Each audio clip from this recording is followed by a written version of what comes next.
Vós sois o corpo de Cristo e seus membros em particular. Então, o que significa discernir o corpo de Cristo? Significa compreendermos isto. Compreendermos que o corpo de Cristo somos nós, os irmãos, e não um pedaço de pão.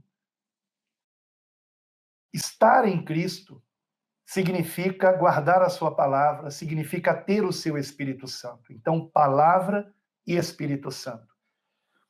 Havendo ficado bem entendido, né, o que significa estar ou permanecer em Cristo, nós podemos responder primeiramente aquela questão: quando congregar é importante? Quando congregar é importante? Podemos encontrar a resposta no final de um versículo, que pode ser lido todo ele também. 1 aos Coríntios, capítulo 14, versículo 26, onde Paulo diz aos irmãos em Corinto: que fareis, pois, irmãos? Quando vos ajuntais, ou seja, quando vocês estiverem em reunião, né? Cada um de vós tem salmo, tem doutrina, tem revelação, tem língua, tem interpretação. Agora preste atenção como ele termina o versículo. Faça-se tudo para edificação. Edificação no quê? Edificação em Cristo. Que nós venhamos crescer em Cristo. E este ensinamento da edificação está em todo o capítulo 14. Então, quando há edificação em Cristo? Agora vamos para Colossenses 3, versículo 11, que fala também de reunião cristã, e vamos fazer essa leitura para responder quando há edificação em Cristo. Versículo 11. Bom, vou ter que ler o 10 também. E vos vestistes do novo, que se renova para o conhecimento, segundo a imagem daquele que o criou, né? Ou seja, nos vestimos de Cristo, nos revestimos dele. E aí no 11 ele vai dizer: onde não há grego, nem judeu, circuncisão, nem incircuncisão, bárbaro, cita, servo ou livre, mas Cristo é tudo e em todos. Cristo é tudo e em todos. E o texto aqui, ele vai prosseguir falando de uma reunião cristã. Prestem atenção. Aí eu pergunto, se você participa de reuniões cristãs, seja numa casa, seja num templo, num galpão, onde quer que seja, ao ar livre, se você participa de reuniões cristãs, nestas reuniões cristãs, Cristo é tudo em todos? Cristo ser tudo diz respeito ao foco. O foco de todos ali está em Cristo. Cristo é tudo em todos. Todos diz respeito a uma seleção. Com quem nós temos que congregar? Como tem que ser a reunião? Ela precisa ter por alvo a edificação em Cristo. E nós só temos realmente reuniões assim quando Cristo é tudo em todos.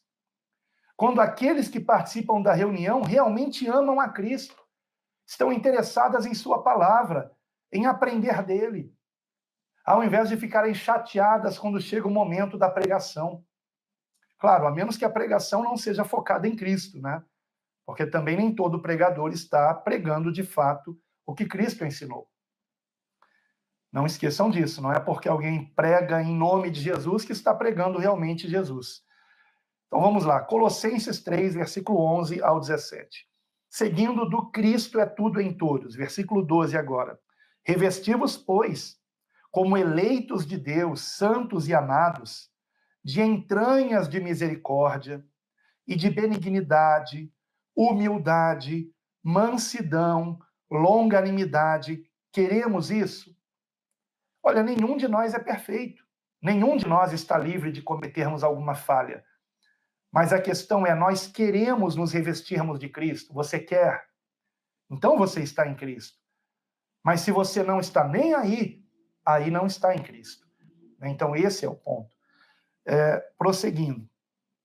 suportando, versículo 13, suportando-vos uns aos outros e perdoando-vos uns aos outros, se alguém tiver queixa contra outro, assim como Cristo vos perdoou, assim fazei vós também. E sobre tudo isto, revesti-vos de amor, que é o vínculo da perfeição. Querido, se não houver amor, tudo está perdido. De que adianta tanto conhecimento? De que adianta tanto dom se não houver amor? Leiam depois 1 Coríntios 13, todo o capítulo 13, versículo 15. E a paz de Deus, para a qual também fostes chamados em um corpo, domine em vossos corações e sede agradecidos.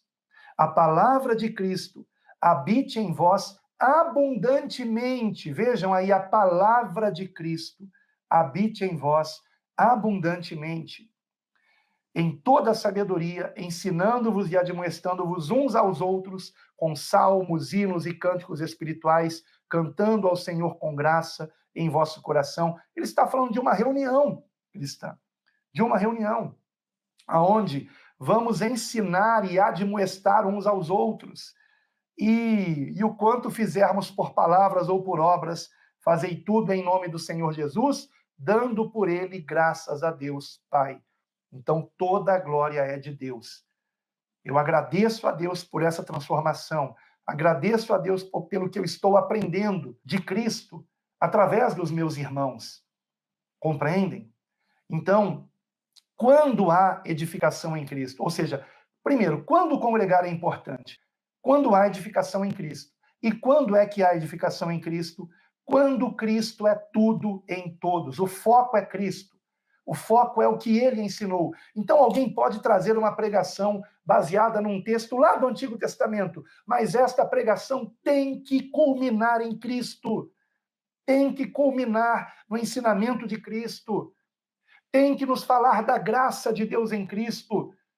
Porque durante toda a pregação nós podemos ser, confrontados com os nossos pecados, mas é importantíssimo que, ainda que seja na conclusão da mensagem, eu até aconselho que não se aguarde tanto assim, mas ainda que seja só na conclusão, é preciso que seja ensinada a graça de Deus em Cristo.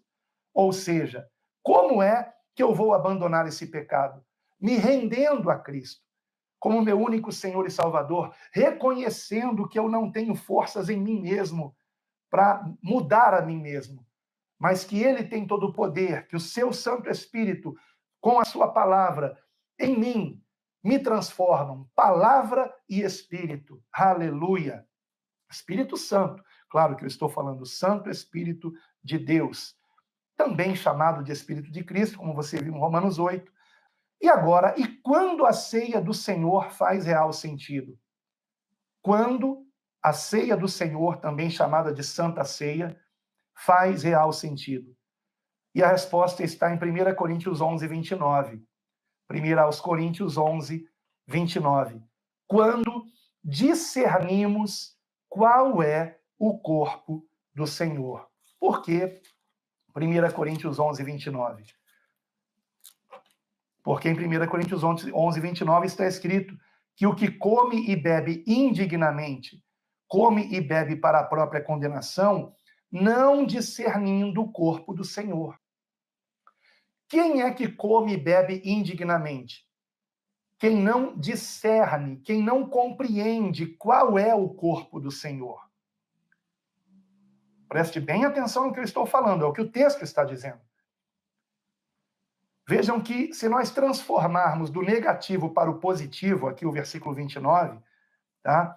Leríamos da seguinte maneira, que o que come e bebe dignamente, come e bebe para vida em Cristo, porque discerne, porque compreende qual é o corpo do Senhor. Então, vejam, comer e beber indignamente, o examinar a si mesmo, que é mencionado, que temos que fazer para participarmos da mesa do Senhor, o examinar-se a si mesmo do versículo 28, e aliás, examine-se o homem a si mesmo. Não é outra pessoa examinar você. Nenhum de nós tem o direito de impedir alguém de participar da mesa do Senhor. Porque a palavra é clara. Examine-se, pois, o homem a si mesmo, e assim coma do pão e beba do cálice. Esta pessoa está compreendendo qual é o corpo do Senhor? E para compreendermos qual é o corpo do Senhor, aí teremos que fazer a leitura de 1 Coríntios 10, versículo 16 e 17, que diz: porventura, o cálice de bênção que abençoamos não é a comunhão do sangue de Cristo? O pão que partimos não é, porventura, a comunhão do corpo de Cristo? Porque nós, sendo muitos, somos um só pão e um só corpo, porque todos participamos do mesmo pão. Agora, capítulo 12, versículos de 11 a 14. Mas um só e o mesmo Espírito opera todas estas coisas, repartindo particularmente a cada um como quer. Porque assim como o corpo é um e tem muitos membros, e todos os membros deste um corpo, sendo muitos, são um só corpo, assim é Cristo também. Pois todos nós fomos batizados em um Espírito, formando um corpo. Quer judeus, quer gregos, quer servos, quer livres, e todos temos bebido de um Espírito. Porque também o corpo não é um só membro, mas muitos. Então, o corpo não é composto de apenas um membro, mas de muitos membros. Mãos, pés, olho, orelha, etc., como ele vai dizer a seguir. Mas vamos avançar para o versículo 27, que diz claramente: ora, vós sois o corpo de Cristo e seus membros em particular. Qual é o corpo de Cristo? Qual é o corpo de Cristo? É um pedaço de pão? É um pedaço de pão o corpo de Cristo? Queridos irmãos, o corpo de Cristo somos nós que o amamos. Nós que amamos a Cristo, que não desprezamos os seus ensinamentos. Nós que queremos beber do seu Santo Espírito, para que consigamos andar como ele andou, agradando a Deus em tudo, porque nós o amamos, porque ele nos amou primeiro. E em resposta a este grande amor de Deus, então nós nos rendemos a ele, porque o amor de Cristo nos constrange a retribuirmos este amor com a nossa obediência aos seus ensinamentos.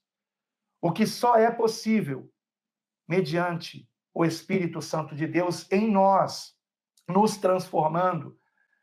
Então, tais são os que fazem parte do corpo de Cristo, os que amam a Cristo, os que amam o Senhor. Vós sois o corpo de Cristo e seus membros em particular. Então, o que significa discernir o corpo de Cristo? Significa compreendermos isto. Compreendermos que o corpo de Cristo somos nós, os irmãos, e não um pedaço de pão. Não estou com isso desprezando a ceia do Senhor. Nós comermos juntos deste pão em memória do corpo de Cristo.